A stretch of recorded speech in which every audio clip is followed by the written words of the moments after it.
Previously on Alan Wake, Alice has been kidnapped. Alan, please help me. Alice? You'll do exactly what I say if you ever want to see your wife again. I can't tell anyone except my agent Barry. Damn it, Barry, they'll kill her! You're my best friend, and I'm worried that you're not right in the head. The ransom is a manuscript I supposedly wrote that's coming true before my eyes. It happened just the way it was on that page. So dark. I have found only a few scattered pages. I want the entire manuscript. The deadline is in 2 days. I found Mr. Wake's pages. Good girl. How the hell did she get her hands on the manuscript anyway? I don't know. She's resourceful. I told you you were too hard on her. Listen, I found out all sorts of interesting stuff while I was digging around. Yeah. Mr. Wake, it's Sheriff Breaker. We have an FBI agent here, Agent Nightingale. FBI? He's anxious to see you. You'd better come to the station. Okay, I'll be right over, Sheriff. Let's make this quick, huh? Help you folks? Name's Randolph. I'm the manager. We're looking for Rose. Works as a waitress down at the diner. Rose, sure. Nice girl. Who wants to know? I'm Alan Wake. The writer, huh? I heard on the radio you were visiting. Well, I'll show you her trailer. That Rose, she's a nice girl. Always pays her rent on time. As I was saying, Al, I found all sorts of weird stuff from the local newspaper's archives. This place is crazy. Disappearances, mysterious deaths, urban legends come true, and get this, most of this stuff takes place around Cauldron Lake. Well, you ain't wrong, mister. The Indians thought the lake was a doorway to the underworld. I'm the God-fearing type myself. I don't hold with that sort of thing. Yeah, okay. Anyway, there was an island there owned by a guy called Thomas Zane. Now, some of the articles I found about him make him out to be a famous writer, but I ran a bunch of searches, couldn't find a single thing he wrote. Zane was heavily into diving, so much so that the place came to be called Diver's Isle. But the volcano under the lake erupted in 1970, and Zane went down with the island.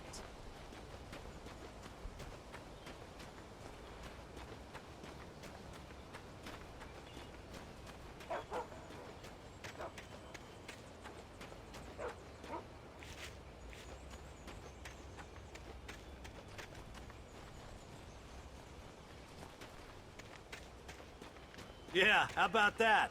It was there in the morning, as if it had fallen from the sky. But it would take a tornado to lift something like that. We're damn lucky it didn't crush any of the trailers.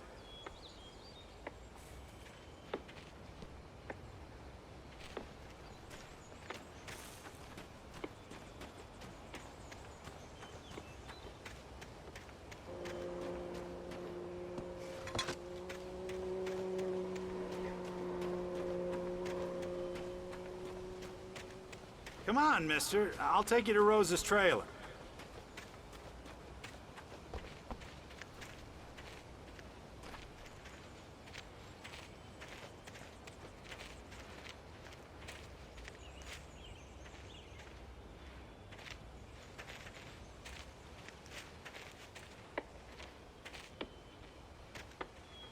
It gets better. A local girl, Barbara Jagger, drowned in Cauldron Lake just a week earlier. They were lovers. Sure, Jagger's a local spook story. The Scratching Hag. Comes for you in the dark. Childish stuff like that. Anyway, Al, I'm just getting to the best part. All of the articles about this stuff were written by Cynthia Weaver. I asked around, and she's that crazy bag lady you met. What, the lamp lady? She can be a little loopy, but she's not homeless or anything. Yeah, anyway, she knew both Jagger and Zane before they both died, and she had some kind of a breakdown.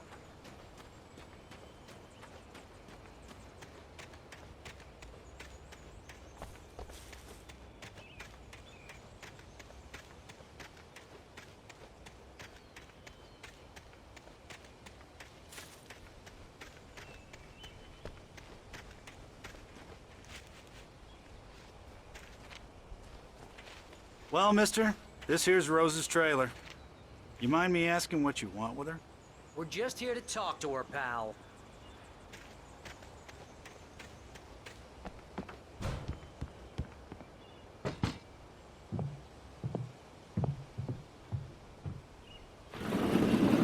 to... Oh dear. Mr. Wake. I'm so glad you're here. Rose, you have my manuscript? Oh. Oh, yes. Yes. Please, come in. Hey, this is really good. Rose, Yes, my manuscript. I really need it. I understand. I know what you need. A muse to inspire you. Oh, for Barry? She doesn't have anything. Yeah, hey, Al, what's... Oh... Barry! What? What?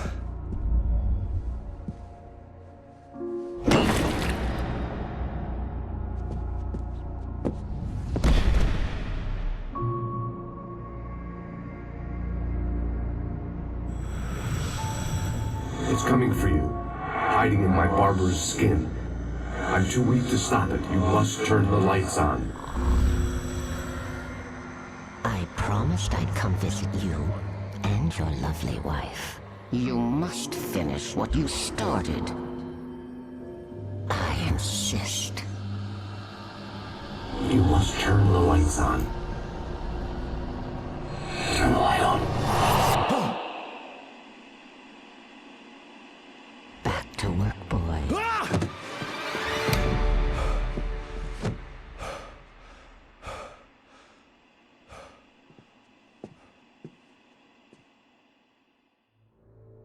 I felt nauseous, hungover. Only anger kept me going.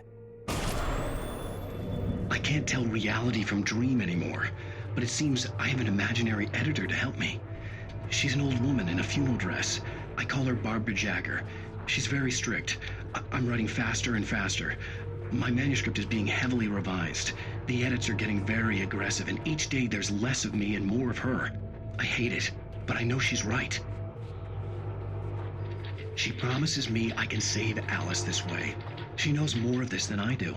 About the complex incantation I'm attempting. About this place. She's worked with another writer under similar circumstances, Thomas Zane. The genre of the story seems to be shifting. It's turning into a horror story. I'm getting close. I can feel it.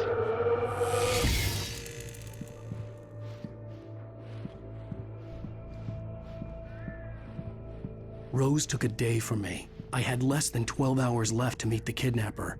All I could do was get Barry into the car, work something out once I got on the road. Barry was out of it. He was way too heavy to carry. You're right. I deserve more money. I'm so handsome.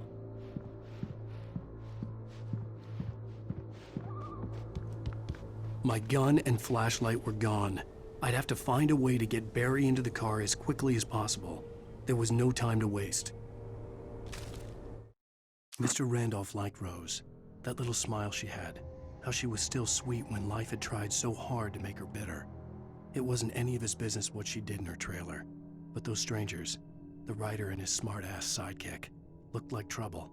And they'd been in there for hours, way past her normal bedtime. He reached for the phone and called the sheriff's station.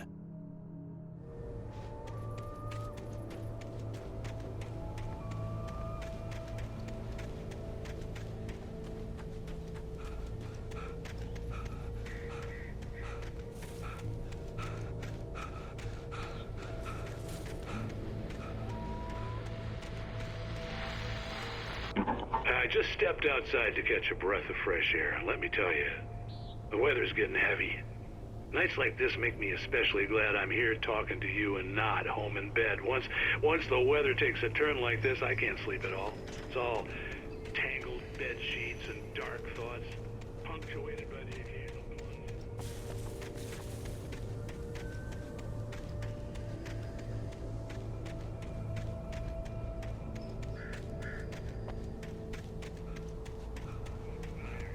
What's on your mind, Walt?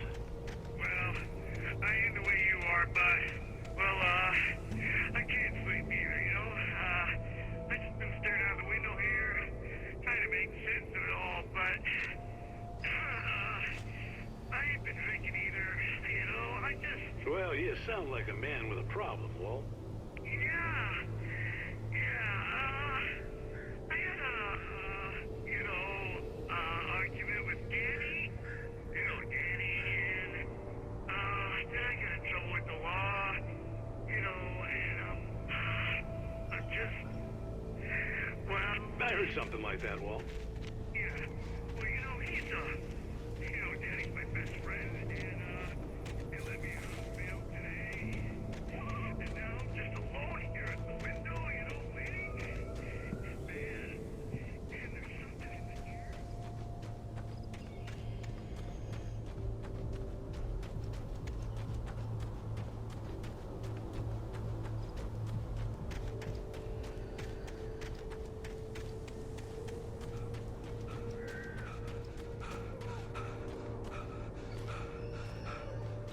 Oh, you're gonna get it now.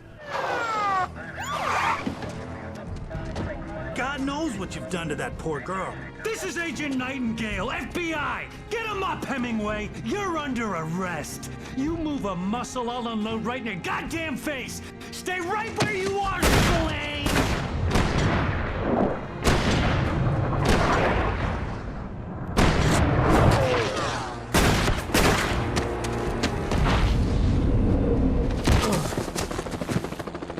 What are you? I'm standing right here, you goddamn maniac!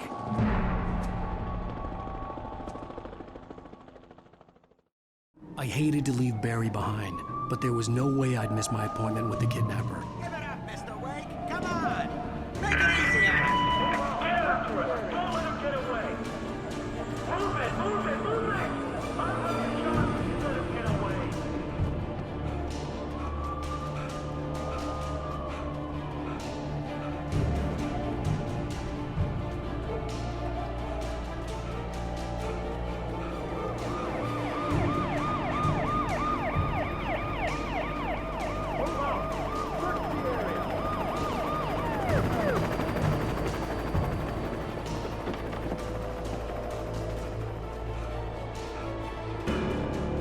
Stop running! Freeze! Okay, men. Keep your eyes peeled. He's gonna try to make it through here. Oh, damn. Man out! Over here! Bring him in! God damn it! Where'd he go? God damn it! Where'd he go?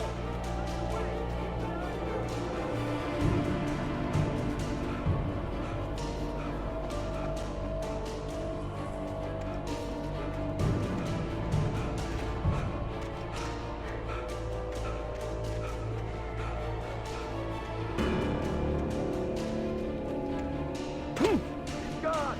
Come on, guys! We need to head him off! For decades, the darkness that wore Barbara Jagger's skin slept fitfully in the dark place that was its home and prison. It was hungry and in pain. It dreamed of its nights of glory when the poet's writing had called it from the depths and given it a brief, terrible taste of power and freedom. The rock stars had stirred it from the deep sleep the poet had sunk it back to in the end. When it sensed the writer on the ferry, it opened its eyes.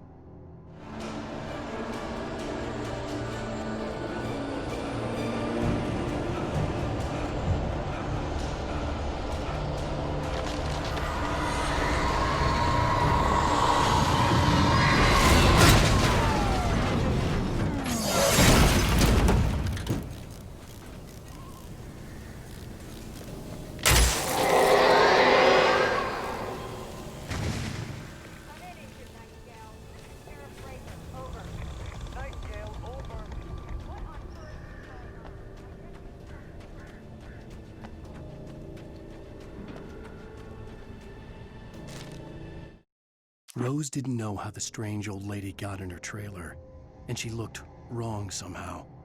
The woman showed her teeth in an approximation of a smile and traced a finger down Rose's cheek. "Pretty girl," she said. Rose felt as if she was falling asleep, but her knees didn't buckle. The crone spoke in a whisper, her words ice cold and dark in Rose's ear.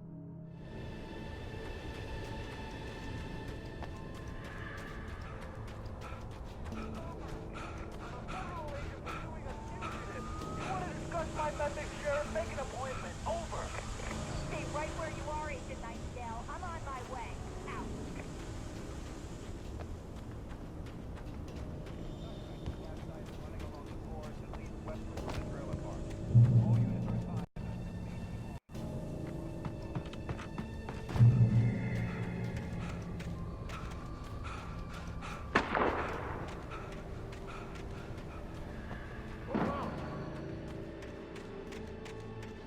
Search the area.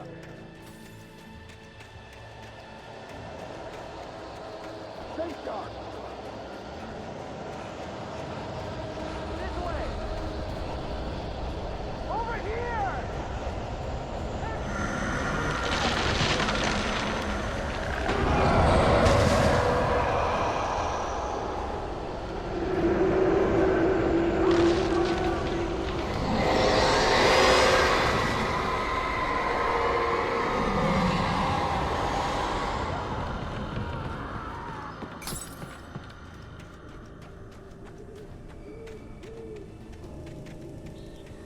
This horror was everywhere I went, circling me. The cops didn't stand a chance. They were after a writer, not a monster. I've lost contact with most of the men you assigned to me. It's Wake's doing. Wait, are you seriously telling me that geek writer just took out my deputies? Are you kidding? I mean, have you seen this guy? He wears a tweed jacket. Over.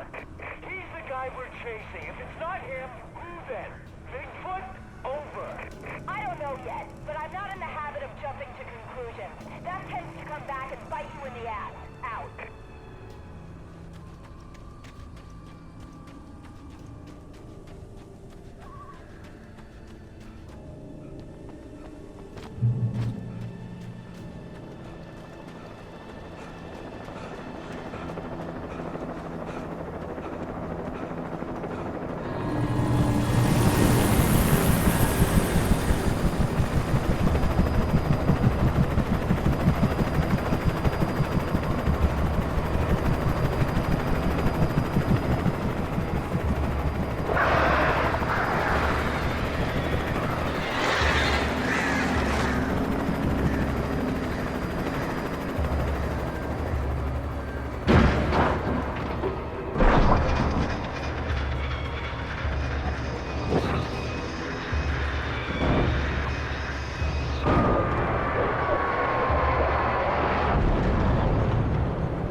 This is James. Mulligan, Thornton, come in. Over.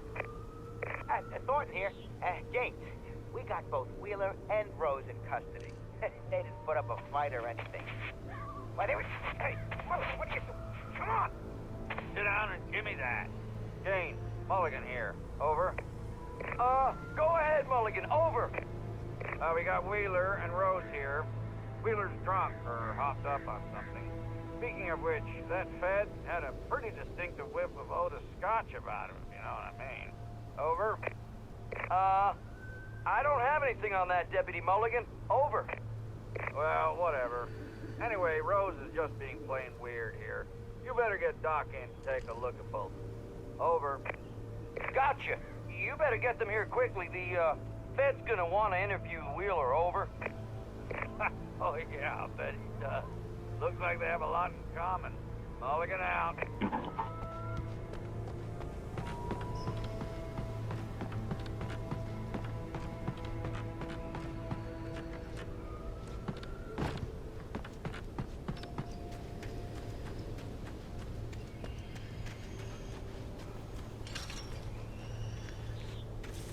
I imagined that the broadcast tower in the distance was part of the local radio station. Maine seemed like a decent guy. Perhaps he could give me directions to the coal mine.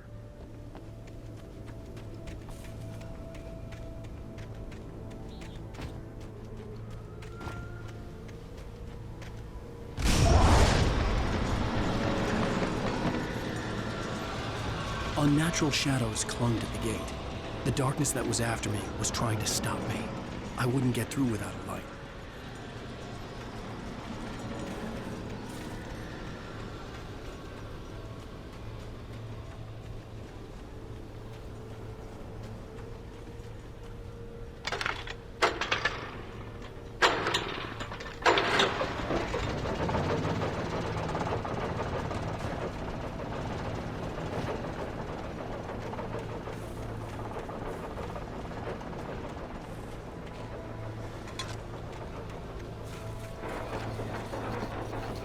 The old generator conked out. I'd have to see if I could fix it and try again.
It took me a moment to recognize the flashbang grenades. They were an ideal weapon for my situation. Team 1, come in. Over. Team 1, this is Sheriff Breaker. Report. Over. Team 2, come in. I need a report. Over. Come on, guys. Talk to me. Come in, please. Over.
Call.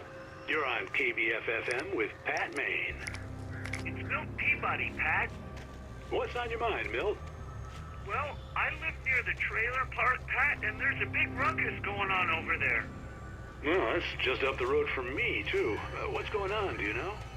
I don't know, but there's a bunch of police cars there, lots of sirens, a helicopter buzzing around, and I think I heard some gunshots.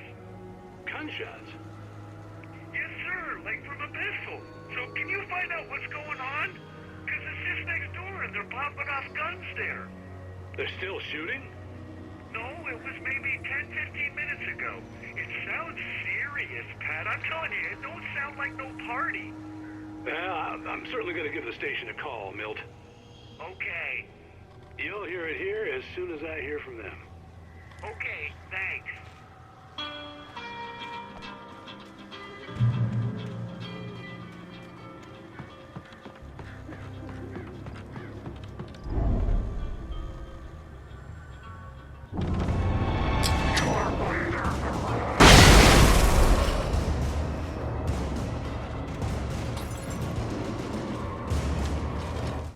Touched by the dark presence, Rose was lost in a dreamland where everything was drawn in black and gray crayons. The old lady had promised her that all her wishes would come true. She would be Alan Wake's muse. She was smiling so hard it hurt her face. She crushed a bottle full of sleeping pills into the coffee. Deep down inside, she was screaming in terror.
I hope Maine could lend me a car to get to the coal mine. Oh, why, hello, Lorna. What do you have for us?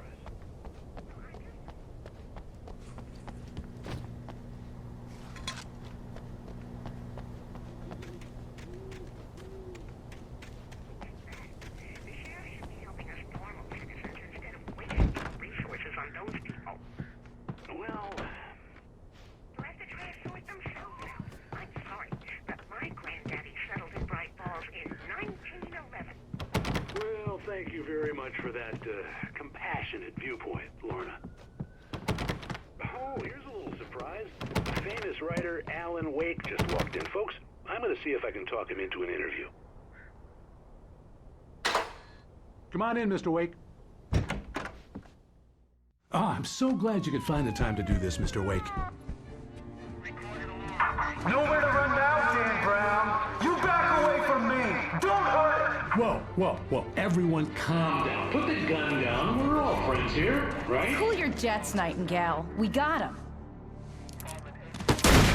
Judas Priest! What the hell's the matter with you? There's a civilian in there.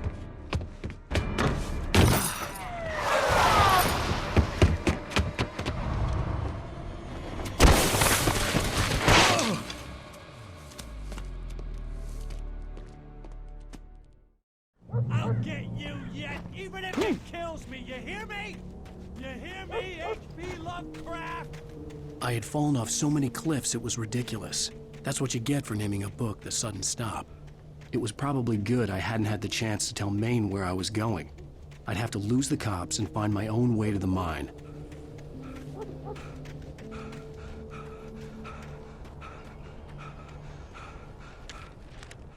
Nightingale stared through the broken studio window into the dark woods. He turned around, started to walk out, but Maine grabbed his arm. "Young man, you almost shot me." You don't shoot off rounds at people like that. What's the matter with you? Nightingale shook his arm free, marched out. His cheeks burned with rage and humiliation.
There was no sensible reason for the power company work lights to be here. It was almost as if they'd been left for someone like me to use.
The bulldozer's engine roared to life. Mud and rocks flew as it fought for traction. It crashed through the concrete wall and landed heavily in the yard. If it were an animal, it would have shaken its head after the impact, fixed its eyes on me, and charged. Of course, it had no head, nor eyes. Shadows crawled on its form, twisting it into a monster. Then, it came for me.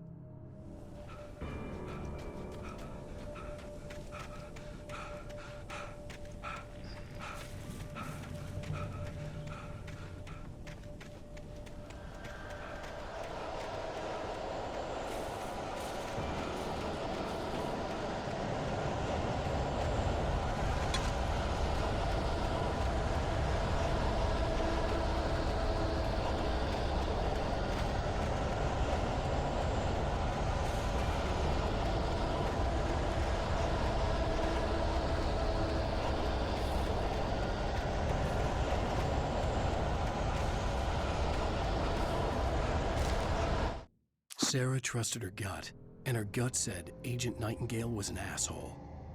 He felt wrong, and it wasn't just the smell of stale booze. It was in the way he flashed his badge, pulled rank, the look in his eyes when he wanted answers. Where was Alan Wake? What was this about an accident? Where was his wife? And most importantly, why did she let Wake go? He wouldn't answer her questions. Federal business was all he'd say.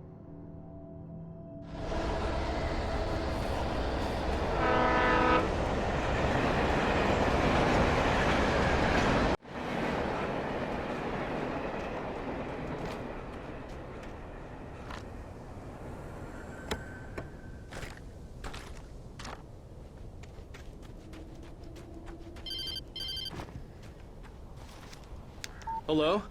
The most stubborn man I've ever met. Alice? Alice? Alan, I'm so afraid. It keeps me in the dark. Please help me. I look at you, Alan, and it's not you. Something else. Looking out from behind your eyes. Alice, I'm here. I'm so alone here. It's all gonna go to hell. You need to be careful. Cooperate. The connection had been terrible, but that wasn't the only thing that hadn't been right with the call. She sounded wrong somehow, but she had called me.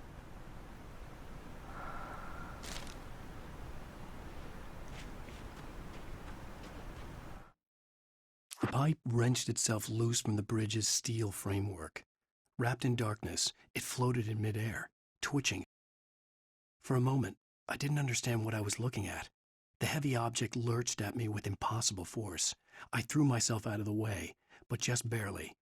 When I turned my flashlight on it, it shook in a dark rage before it flew at me again.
I could see a railway bridge up ahead, and a warehouse of some sort on the opposite shore.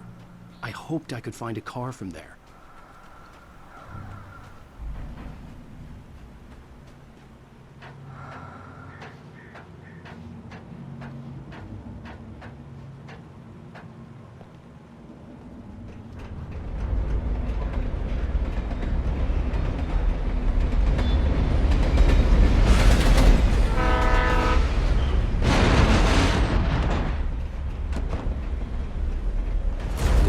That was pursuing me was growing stronger, and it was taking over everything in its path.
I slammed the door shut right in his smug face.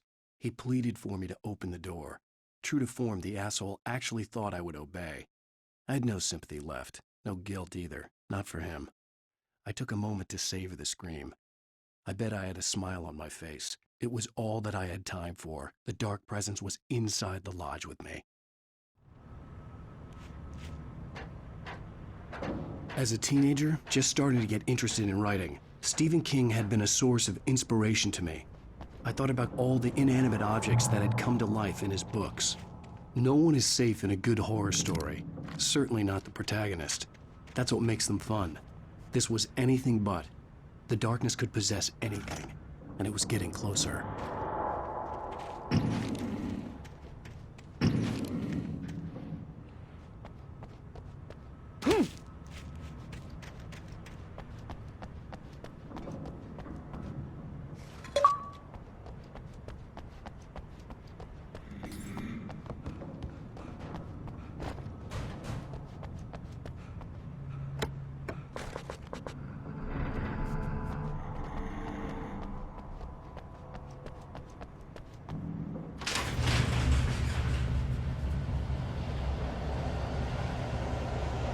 Did you call 911?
We take the facts of our existence for granted, unaware that they are merely a thin veneer of desperate self-delusion covering a vast cosmos of madness and horror.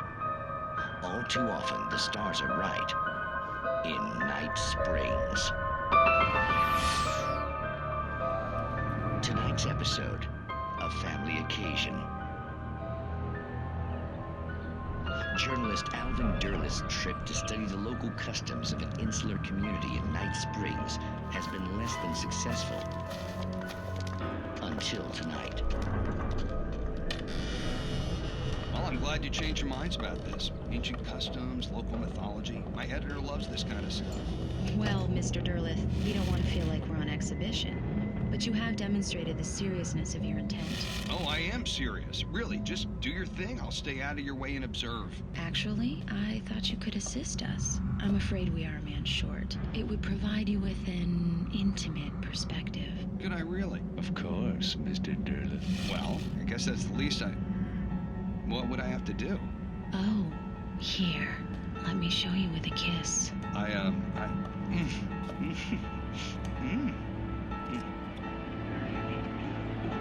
What did you...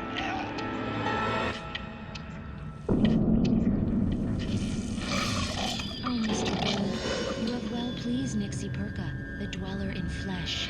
Your body shall host his 1,000 young, and all shall be glory.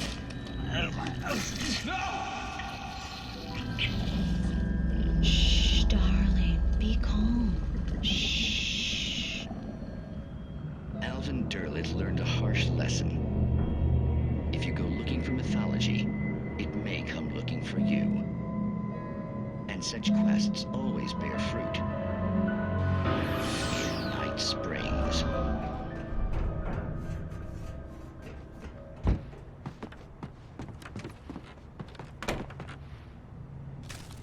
The darkness surged towards me, sucking everything loose from the ground into its depths, tugging at my clothes. I saw the flare the kidnapper had dropped and threw myself towards it just as I felt my feet leave the ground. The darkness embraced me with the force of a tornado. Somehow I managed to light the flare. The darkness roared and cast me away. I fell toward the dark waters of the lake far below.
I had never been this glad to see the sunrise.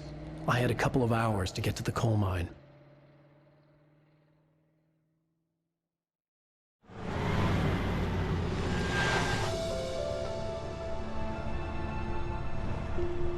The coal mine wasn't far now.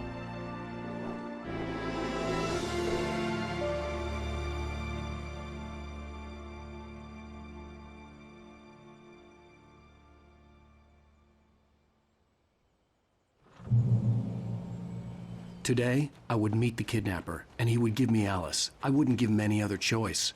A drowning man will clutch at a straw.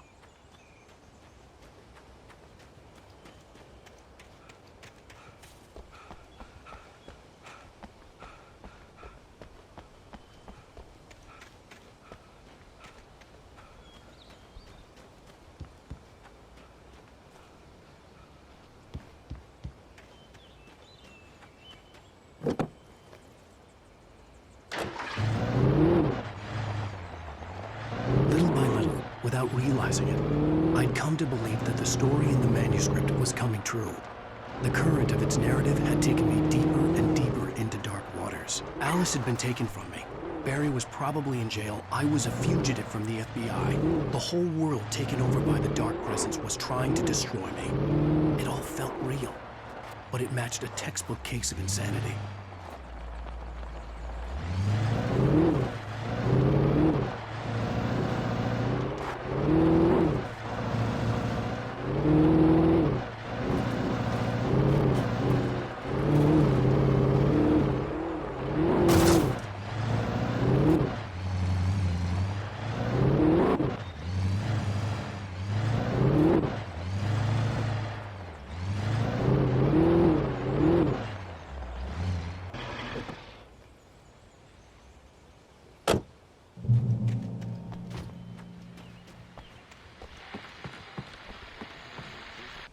This is Pat Maine, and you're listening to KBF-FM. Folks, I want to apologize for kind of abandoning you to that looping music track last night, but I was detained. You see, I encountered a big-shot G-man with an itchy trigger finger who could use a lesson in manners and a boot in the ass, not necessarily in that order either. Now, folks, I know I'm not being very informative here, and I apologize for that. I really should just keep quiet, but I'm just so peeved right now, because some people just shouldn't be carrying badges. And I'm just glad that our Sheriff Breaker was there to straighten things out. And if someone I met last night is listening, let me just say, I'm sorry if my mouth got you in trouble. I'm pretty sure you're not the bad guy here. Godspeed, son. I hope you know what you're doing. Now, on a lighter note, I'll be talking to Dr. Nelson all morning. But first, a little music.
Welcome back to KBF-FM.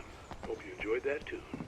Now, Doc, you were talking about life and finding that special someone, that soulmate. Well, you were talking about that.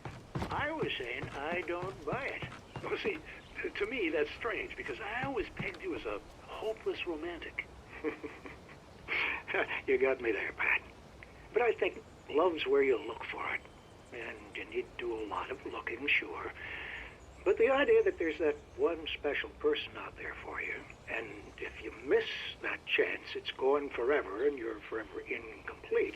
I mean, isn't that depressing? Or, heck, childish even? There's plenty of fish in the sea.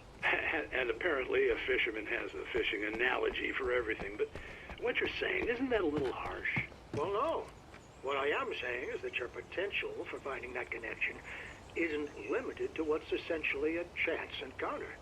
How is that harsh? Yeah, well, I guess that's a nice thought, but let me say something personal here. Okay. Now, well, I don't disagree with you exactly, but I can't really fit that together with what I feel, what I felt for someone, because she was the one. She was. And I let her drift away from me. Maybe I didn't put in the work, I don't know, but well, since then, and it was a long time ago, but since then, there hasn't been anyone, not like her. And I'm not saying I dwell on her or haven't moved on. I like my life. I'm not living in the past, but I do miss the way she completed me. You can't argue with the heart, Pat. I'm sorry, folks. I had kind of a scary experience last night, and let's just say it's shaken a few things loose.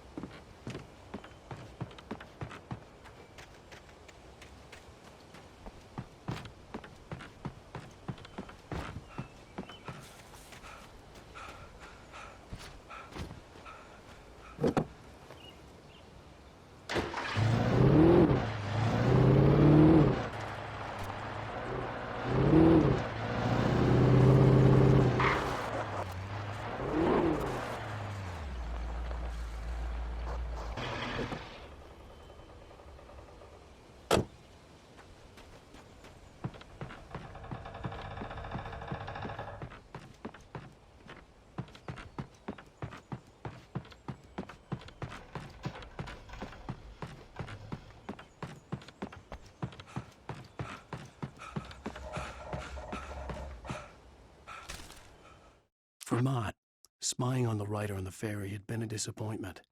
His boss had made Wake out to be something special, but Mott hadn't been impressed. He'd gotten a good long look at the wife, though, and he liked what he saw. Mott had fantasized about goading Wake into a fight, but it hadn't happened. Still, he'd get his chance to see if the writer had anything in him. He'd been promised as much.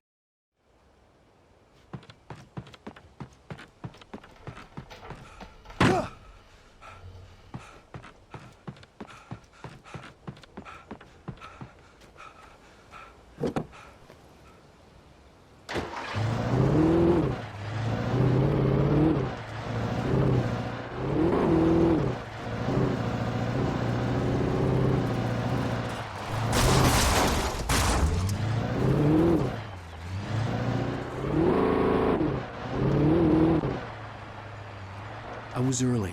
I was supposed to meet the kidnapper at noon in the main building. The coal mine was quiet. It was a museum now.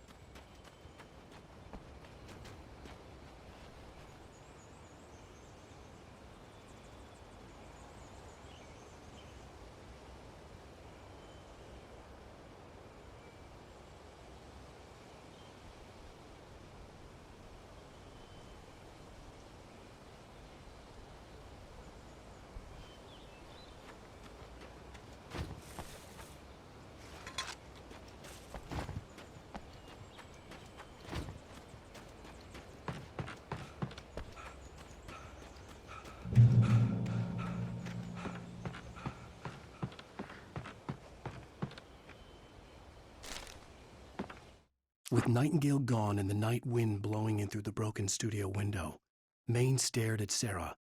The sheriff looked away. Maine's voice shook with barely controlled anger. That boy's doing more drinking than thinking. I hope you know what you're doing, Sarah. He's got a sickness in his eyes. You take my word for it. He wants Wake for a reason, and it's not for anything good.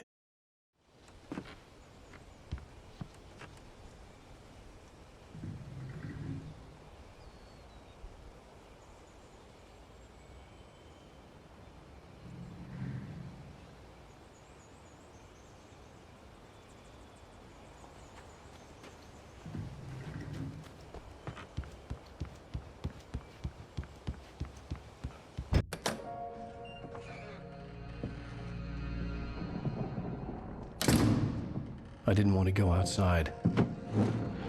Cops had to be looking for me. The noon sun turned the place into a sauna. The day dragged on. Different scenarios ran through my mind. Ways of how I'd torture the kidnapper to get Alice back. Or the different horrible things he could have done to her. I imagined her dead. I had no way of knowing she was still alive. It was killing me. I was running on blind hope. It was all a waste of time. The bastard never showed up.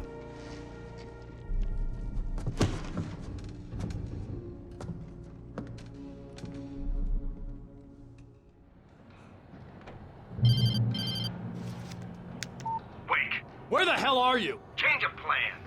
You know where Mirror Peak is? It's a big mountain north of where you are. You follow the path from the mine, you can't miss it. There's a lookout point there. I'll be waiting. I'm through being jerked around by you. You want to see your wife alive? Because if you do, you better watch what you say to me. Do we understand each other? I want to talk to Alice. Yeah, and I want the manuscript. Don't keep me waiting, Wake. Hello?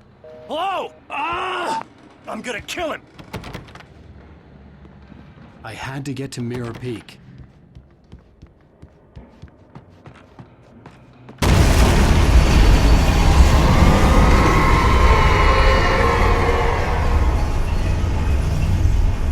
It was close, maybe closer than ever before.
Thomas Zane fell for Barbara Jagger, it happened fast. She was young, vibrant, and beautiful, full of life. He had never been a very happy man, and without any seeming effort, she had changed all that. Zane felt good for the first time in his life. Everything she did was another piece of a jigsaw puzzle he hadn't even known he'd been missing. And best of all, she made the words flow, strong and sharp. She was his muse.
The only way to reach the hillside ahead was to go through the building. I had to find a way to avoid electrocution.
capture it once.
Some of the Taken retained echoes of their former selves, but these were just the nerve twitches of a dead thing. Nothing remained but a shell covered and filled with darkness. In most cases, these puppets were enough for the purposes of the dark presence. But for anything more elaborate, as with the writer, it was different. It needed his mind. And so rather than taking him over completely, it merely touched him.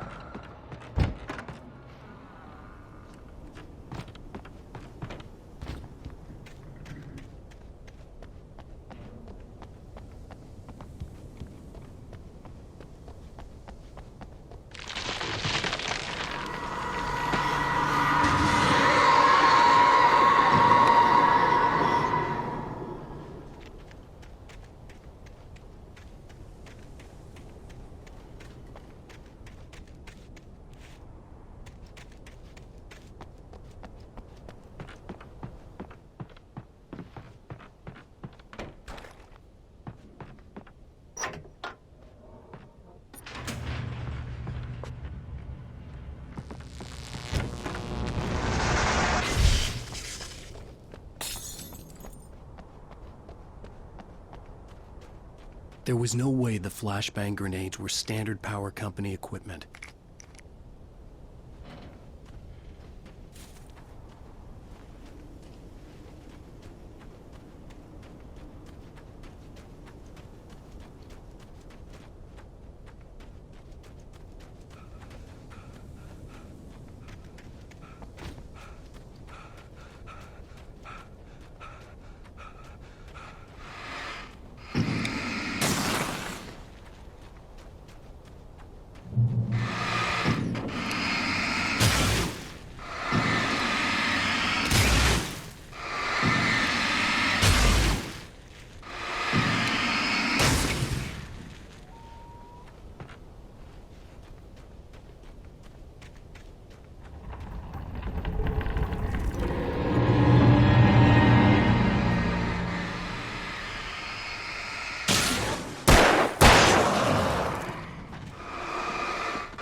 I stared through the bars of the jail cell.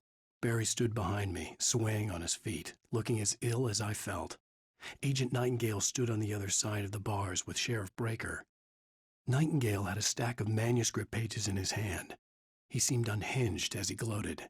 Well, I've got you now, Raymond Chandler. It's all here. All the evidence, including conspiracy to murder a federal agent.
I had no real plan.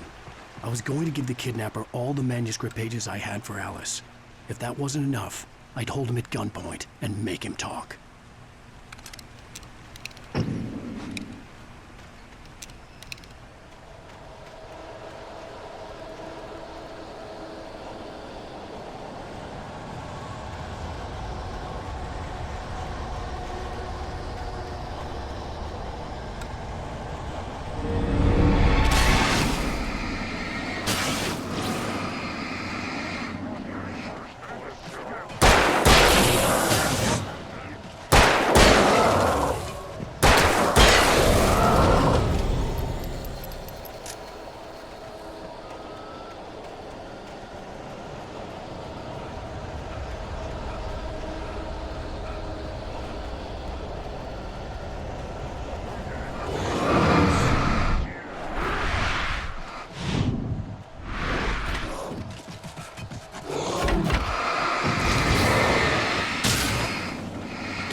The dark presence was moving ahead of me in the same direction I was going. A cold feeling settled itself in the pit of my stomach.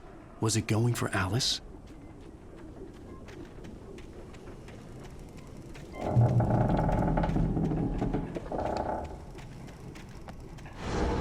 The graveyard shift may cause cancer.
The place was dead, a ghost town.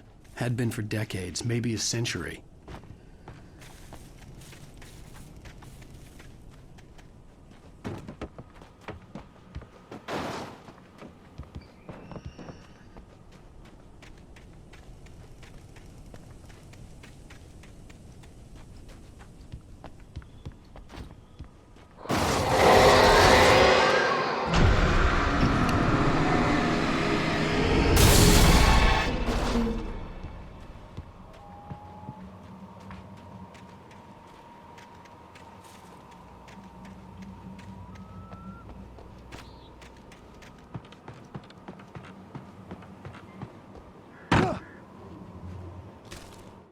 Things were never as simple in real life as in fiction.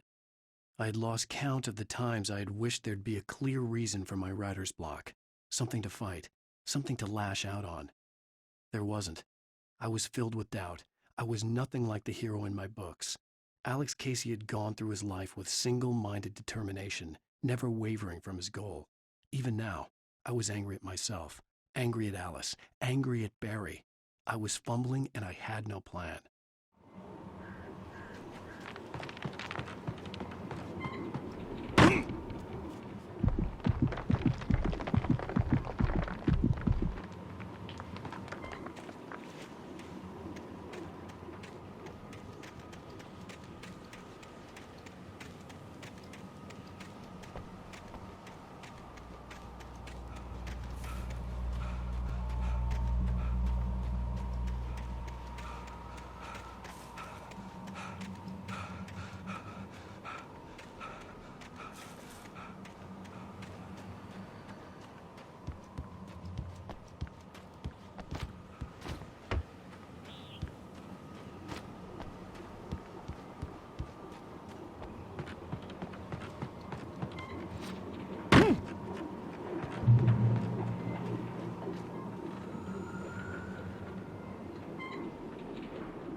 anything outside of writing is a struggle.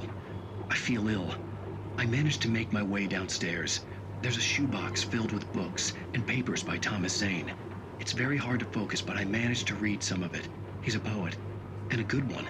He writes of muses and creators summoning fabulous things from a magic lake, using his powers to shape the world of a realm of gods and dreams and demons, dark things that wait for a chance to slip through, wearing the flesh of men as disguise.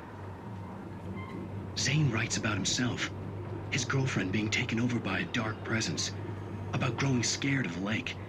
Zane believes it's a mirror to the gaping void of darkness above, where some Lovecraftian presence lurks. I crawl back upstairs.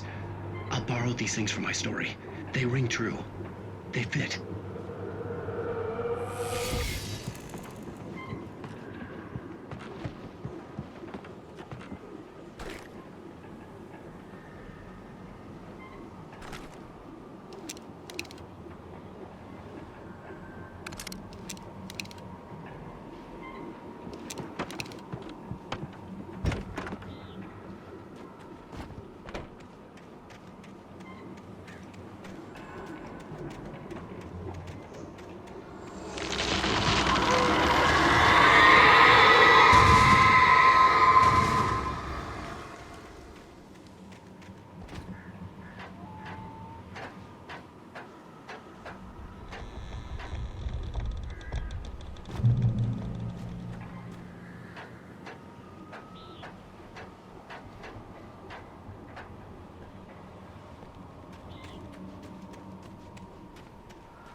The kidnapper had sent me a text. The message was full of spelling errors and insults. It was telling me to hurry up.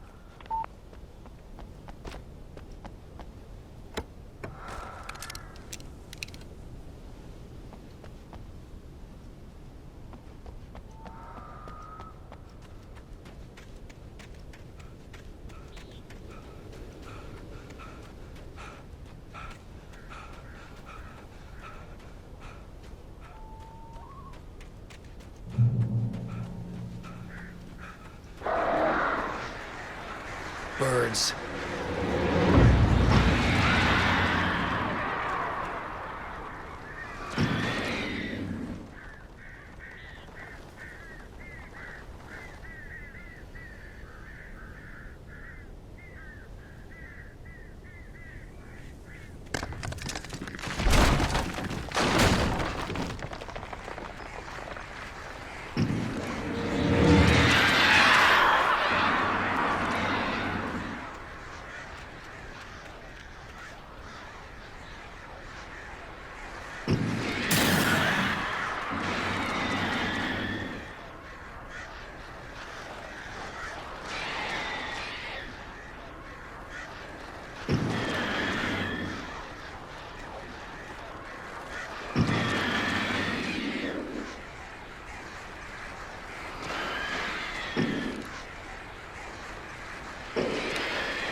Birds.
Without warning, the headache stabbed at my brain.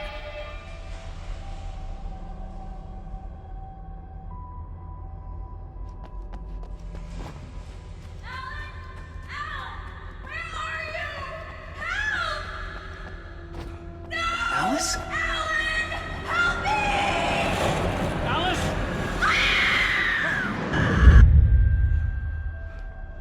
I'm losing it. I gotta get out of here. The hunters were big, thick-set men, confident and at home in the woods. They were feeling good, running on beer, ghost stories, and camaraderie late into the night. It did them no good, as they were taken by the dark presence, sucked deep into a darkness far worse than any ghost story they ever told or heard.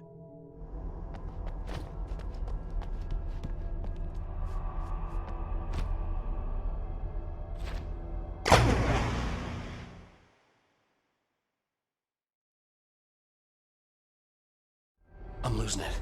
I gotta get out of here. The hunters were big, thick-set men, confident and at home in the woods.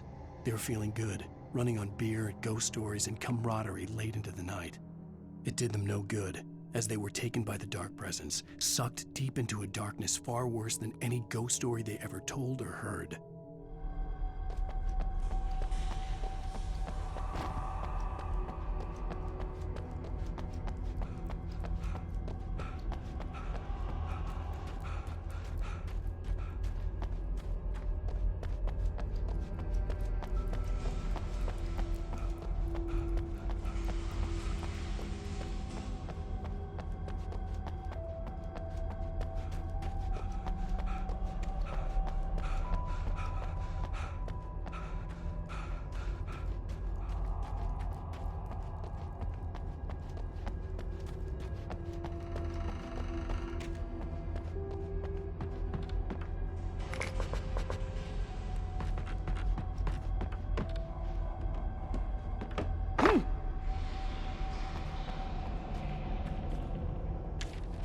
Even behind the closed doors and curtains of his grimy room at the Majestic, the local motel, Nightingale could feel the locals' eyes on him, the unrelenting pressure of their judgment.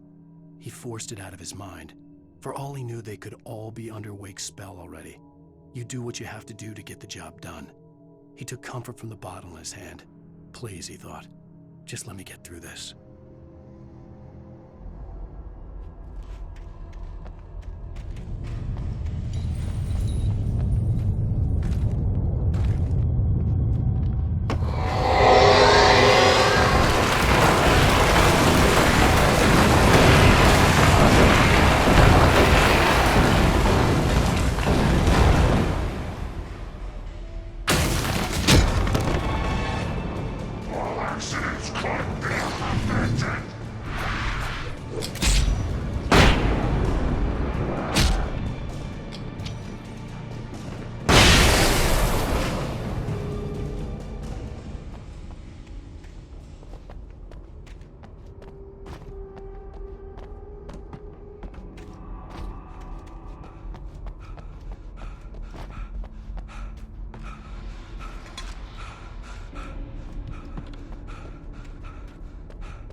I'd have to make my way up this mine shaft in order to go on.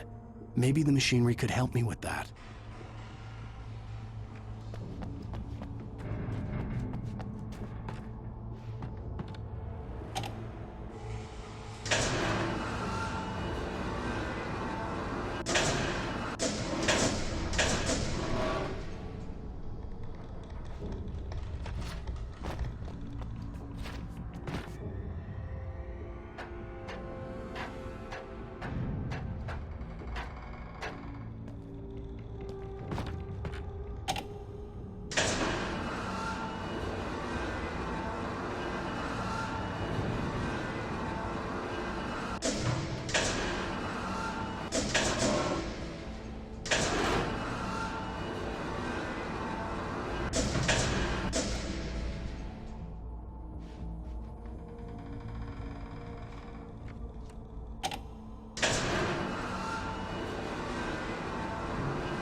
Lightning flashed behind the windows of Cauldron Lake Lodge.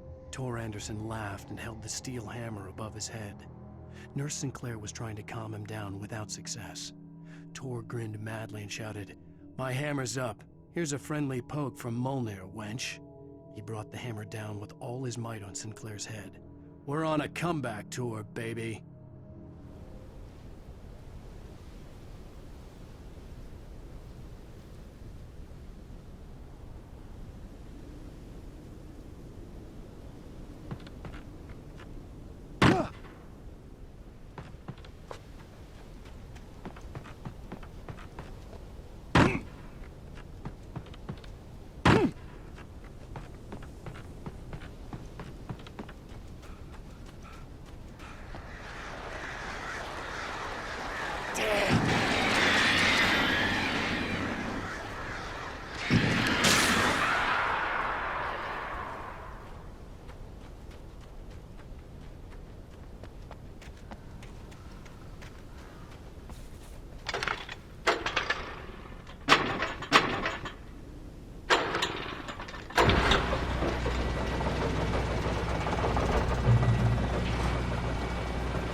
Great. Another cable car.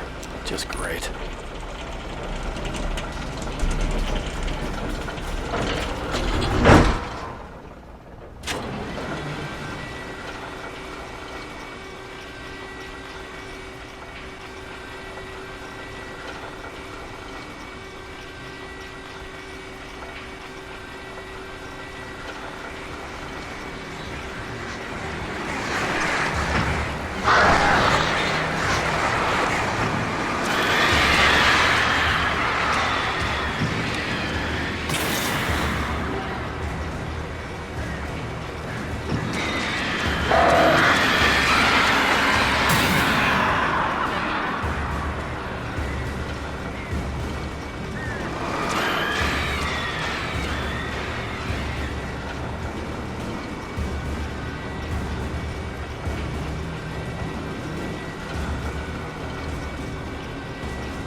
Maud had checked all of Stucky's rental cabins.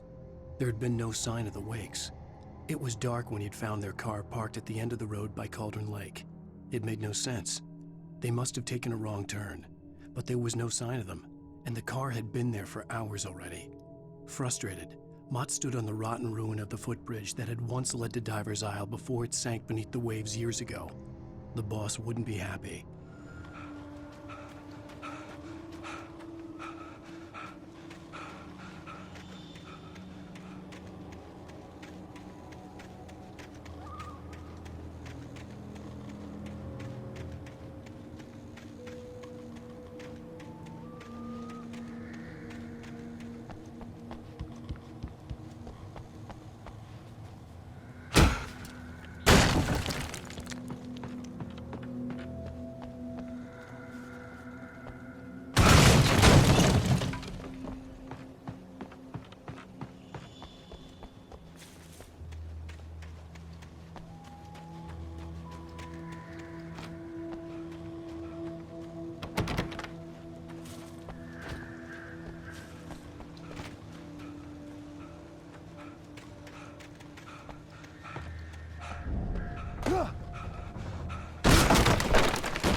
I could see Cauldron Lake. I thought I could make out the spot where the island and the cabin had been.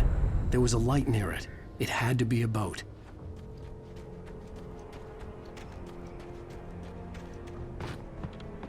I was close now. I had to get there fast.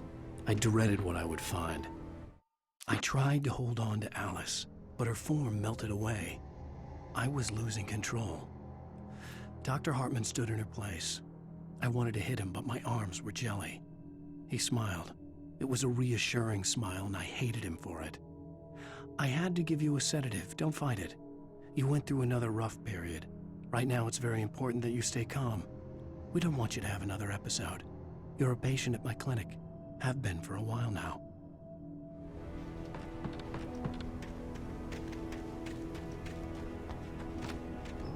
Wait! Are you? Wait! Hey, I'm here! I'm coming! No! Get away! Sorry. Please, just wait. The boss didn't know who he was messing with. I didn't know. I swear, I didn't know. We don't have his wife. We don't know where she is. She's probably drowned. We just said we had her to make him play ball. You see?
With the drunk midwife, who's that yonder all in flames, dragging behind him a sack of chains?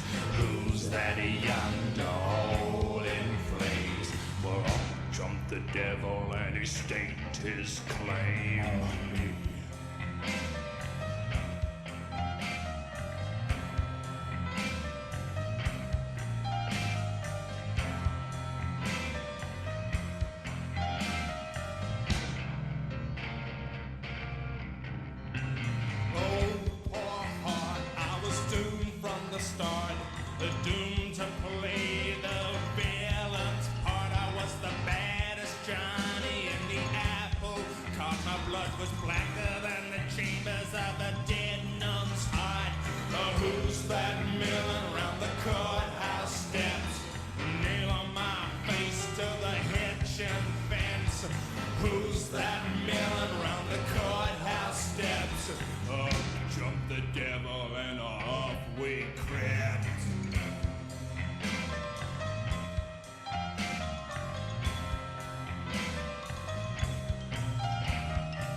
To the digs and the deserts of Mexico, where my name